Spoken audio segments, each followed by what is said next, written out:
नमोस्तु महाराज श्री। अगला प्रश्न अनीता जी जैन मेरठ से रख रही हैं। नमोस्तु महाराज जी, आपके चरणों में कोटि कोटि नमन। महाराज जी, मैं अग्रवाल परिवार की बेटी हूँ। जैन धर्म में मेरी शादी हुई। मेरठ की ही ममता जी आपके प्रवचन, ध्यान व आपकी सभी वीडियो ग्रुप पर डालती थी, जिसे मैं रोज़ सुनती हूँ, जो मुझे बहुत अच्छे लगते हैं। आपका बताने व समझाने का तरीका बिल्कुल अलग है, जिसके कारण आपके दर्शन के मेरे भाव बने और अपने पति व बेटी के साथ आपके दर्शन के लिए मैं निकली। सोचा आपके पास 2-3 दिन रुककर चौके में भी लगूंगी, इसलिए पहले हम इंदौर चले गए। वहाँ विनम्र सागर जी महाराज के दर्शन करे, प्रमाण सागर जी महाराज के दर्शन किए। मेरे पति ने मुनिश्री के चरण छुए और उनसे आशीर्वाद लिया। इसके बाद हम अन्य स्थानों पर होते हुए नेमावर आने ही वाले थे, लेकिन रास्ते में ही अचानक मेरे पति के सिर में अचानक दर्द हुआ और वह आधे घंटे बाद ही कोलैप्स कर गए। शायद अपना अंतिम समय जानकर मेरे पति ने अपने कपड़े का परिग्रह भी कम करने के लिए इशारा कर दिया। सिर्फ 2 वस्त्र शरीर पर थे। यात्रा पर निकलने से पहले ब्रह्मचर्य का नियम भी ले लिया था। महाराज जी, मेरे पति का कौन से अंतराय कर्म का उदय था जो आपके दर्शन नहीं कर पाए? साथ ही मेरा भी कौन से कर्म का उदय था? कृपया समाधान करें।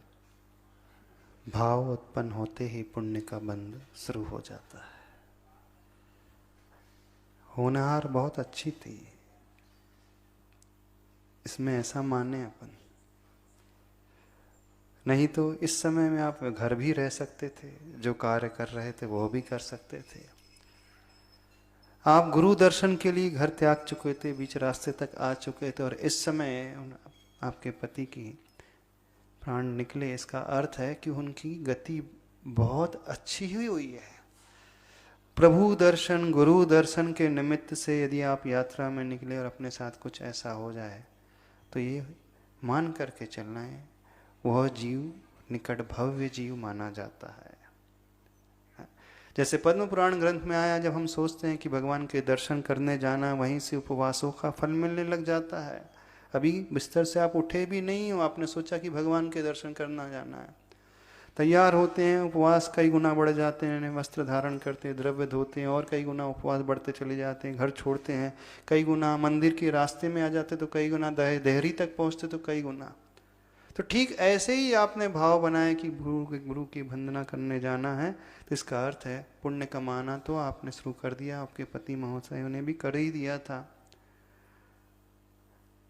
ऐसे अवस्था में यदि किसी का मरण होता है तो वो शीघ्र ऐसी जगह जाकर के पैदा होता है और वहां से जाकर के गुरु का लाभ उसे अवश्य मिल जाएगा, प्रभु का लाभ मिल जाएगा।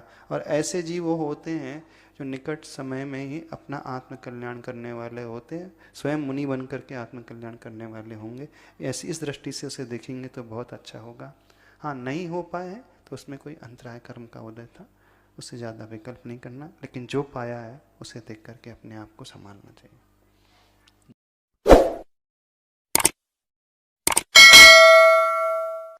बकरों को खरीदते समय कोई ज्यादा